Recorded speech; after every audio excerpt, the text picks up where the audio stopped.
नमस्कार। Bharatvarsh YouTube channel पर आपका स्वागत है। तो दोस्तों, आज हम दौलताबाद यानी देवगिरी के किले के बारे में जानेंगे।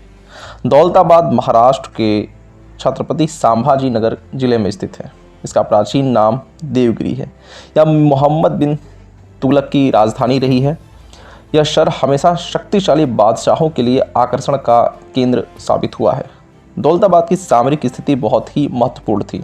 यह उत्तर और दक्षिण भारत के मध्य में पड़ता था। यहाँ से पूरे भारत पर शासन किया जा सकता था। इसी कारणवश बादशाह मोहम्मद बिन तुगलक ने इसे अपनी राजधानी बनाया था। उसने दिल्ली की समस्त जनता को दौलताबाद चलने का आदेश दिया था, लेकिन वहाँ की खराब स्थिति तथा आम लोगों की तकलीफ़ों के कारण उसे कुछ वर्षों बाद राजधानी पुनः दिल्ली में स्थापित करनी पड़ी। भिल्लम नामक राजा ने इसे 11वीं सदी में बसाया था और उसी काल से 200 वर्षों तक हिंदू शासकों ने देवगिरी पर शासन किया। 14वीं सदी में यह नगर मुसलमानों के अधिकार में चला गया। मथुरा के यादव कुल से देवगिरी के हिंदू शासक संबंध जोड़ते हैं, जिस कारण यहाँ का राजवंश यादव कहलाया। हेमाद्री रचित व्रतखंड में तथा अनेक अभिलेखों के आधार पर दृढ़ प्रहार देवगिरी के यादव वंश का प्रथम ऐतिहासिक पुरुष माना जाता है। भिल्लम शक्तिशाली नरेश थे, जिन्होंने होयसल, चोल तथा चालुक्य राज्यों पर सफल आक्रमण किया था। उनके उत्तराधिकारी सिंगड़ ने इसे साम्राज्य का रूप दे दिया। युद्ध के फलस्वरूप देवगिरी राज्य खान देश से आनंदपुर, मैसूर तथा पश्चिमी घाट से हैदराबाद तक विस्तृत हो गया।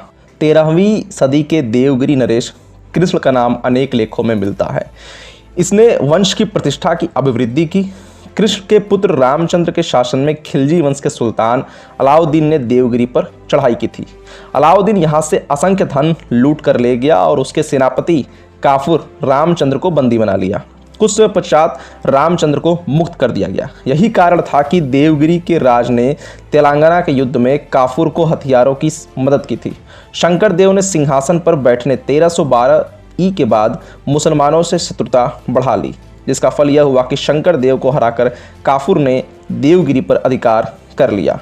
दौलताबाद का यह किला कहीं खो सा गया है। न शोधकर्ताओं की नज़र पड़ती है और न ही इसे संरक्षित रखने के लिए पर्याप्त उपाय किए जा रहे हैं। कमज़ोर दीवारें गिर रही हैं। एक प्राचीन धरोहर भारत खोता जा रहा है। इतिहास गवाह है कि यह एक ऐसा किला है जिस पर सफलता आसानी से नहीं मिली है। कई राजाओं की तरह अकबर ने भी इस पर कई बार चढ़ाई की, लेकिन सफल नहीं हुआ। इसके अविजित होने